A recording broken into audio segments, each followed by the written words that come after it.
जय श्री नारायण।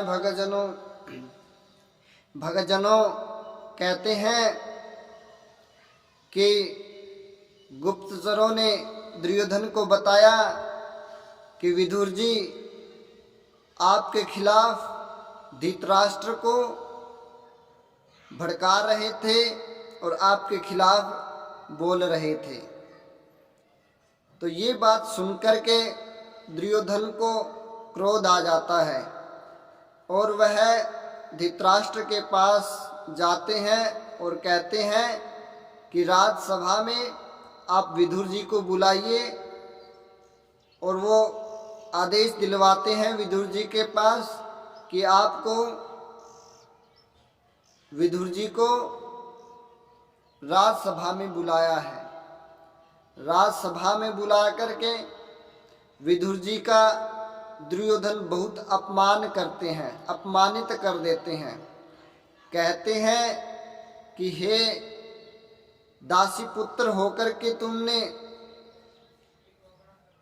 मेरा अपमान किया है और मेरे प्रति मेरे पिता को भड़का रहे हो, और जो तुम इस राज्य में रह करके मेरा नमक खा रहे हो और मेरा नमक खा करके तुम मेरे ही विरुद्ध मेरे पिता को तुम भड़का रहे हो। तो इस प्रकार दुर्योधन ने अनेकों बार विदुर जी का अपमान किया। कहते हैं कि विदुर जी के पास इतना सामर्थ्य था कि वो अपनी शक्ति के द्वारा दुर्योधन को भस्म भी कर सकते थे, लेकिन विदुर जी का स्वभाव साधु स्वभाव था। वो अपमान को अमृत समझ करके पी गए। शास्त्र भी कहते हैं कि जो इंसान अपमान को और क्रोध को पी जाता है, अपमान को पी करके और वह साधु स्वभाव वाला रहता है, तो वह पुण्य का भागी बन जाता है। कहते हैं कि वो अपमान जब क्रोध के पास जाता है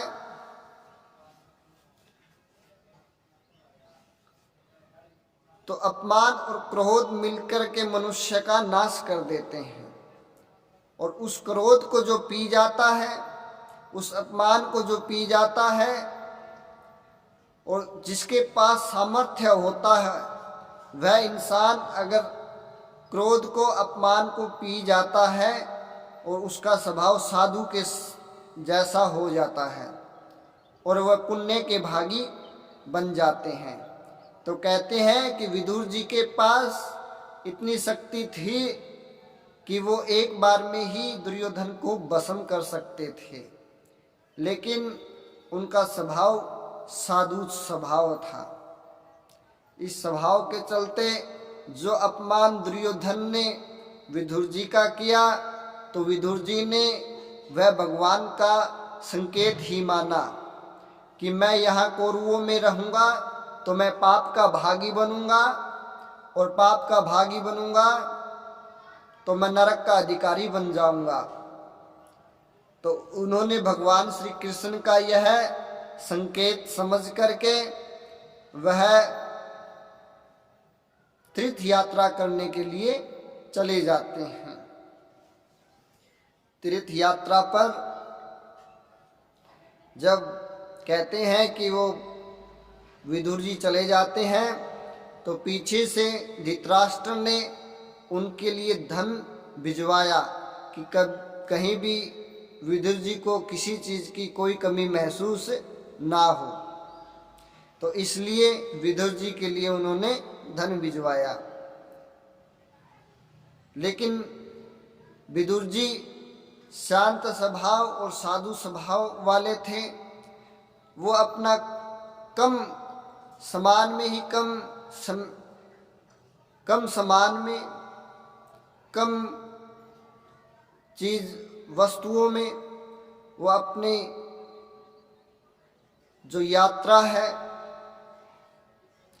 तीर्थ यात्रा को संपन्न करना चाहते हैं। और वो जो दुर्योधन उनके लिए धन भिजवाता है, धृतराष्ट्र जो धन भिजवाता है,